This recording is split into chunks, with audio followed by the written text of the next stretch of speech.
Goeiedag, Vanessa Foster van die Bybel in 1 jaar saam met julle. Vandag lees ons saam uit Numeri hoofstuk 12. Hierdie hoofstuk handel oor belangrike temas soos leierskap, jaloesie, God se geregtigheid en ook sy genade. Moses se broer Aaron en sy suster Miriam kom teen hom in opstand. Hulle gebruik Moses se Ethiopiese vrou as verskoning om hom te kritiseer. Maar dit was nie die werklike probleem nie. Die diepe rede was jaloesie. Hulle het begin twyfel of Moses werklik die enigste een is deur wie God spreek, en hulle wou sy gesag ondermyn. Nou hierdie gebeurtenis wys vir ons dat hulle harte vol afguns was en dat hulle nie God se keuse van Moses as leier wou aanvaar nie. In vers 3 kry ons 'n besonderse beskrywing van Moses se karakter.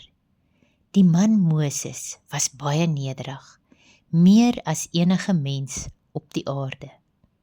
Hierdie vers help ons om sy reaksie later in die hoofstuk te verstaan. Moses het nie homself verdedig nie. Sy sagmoedigheid is juis een van die eienskappe wat deur die hele Bybel beklemtoon word. Ons sien dieselfde gesindheid later in Jesus se bergpredikasie, waar die sagmoediges geseënd genoem word.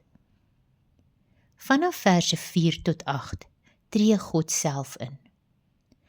Vanuit 'n menslike oogpunt kan dit lyk asof God baie streng optree, maar hier sien ons sy geregtigheid. Hy maak dit baie duidelik dat daar 'n verskil is tussen Moses en die ander profete, want met die ander profete praat hy deur drome en visioene, maar met Moses praat hy van aangesig tot aangesig. En daarmee bevestig God Moses se unieke roeping en gesag. Daarna vra God vir Miriam en Aaron: "Waarom was julle nie bang om teen my dienaar Moses te praat nie?"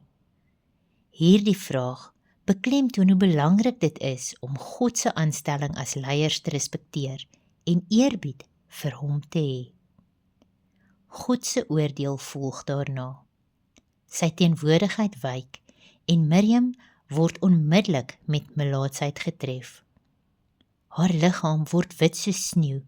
Nou melaatsheid het nie net die fisiese siekte voorgestel nie, maar dit was ook 'n simbool van onreinheid.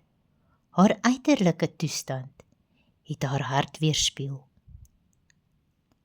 Aaron besef dan onmiddellik hoe ernstig hul sonde was, en hy erken hulle skuld en smeek Moses om nie die straf teen hulle te hou nie. Nou dit wys vir ons hoe maklik Aaron ook beïnvloedbaar was. Hy het reeds by die goue kalf toegegee aan die volk se druk, en nou het hy weer saam met Miriam teen Moses opgetree. Tog sien ons ook sy bereidheid om sy sonde te erken. Een van die mooiste gedeeltes van hierdie hoofstuk is Moses se reaksie. Hy vra nie vir wraak nie. Inteendeel, hy roep eenvoudig: "O God, asseblief, maak haar tog weer gesond." Dit wys sy sagmoedigheid, sy liefde en sy vergewensgesindheid. God antwoord dan Moses se gebed, maar Miriam moes steeds 7 dae buite die kamp bly volgens die reinigingsvoorskrifte. Eers daarna is sy herstel en weer by die volk opgeneem. Dit leer ons dat God nie net regverdig is nie, maar ook genadig. Daar kan vergifnis wees, maar dissipline en die gevolge van sonde bly deel van God se vormingsproses. Nou hierdie hoofstuk gee vir ons waardevolle lesse oor goddelike leierskap. Ons leer dat God nederigheid, sagmoedigheid en gehoorsaamheid hoog ag.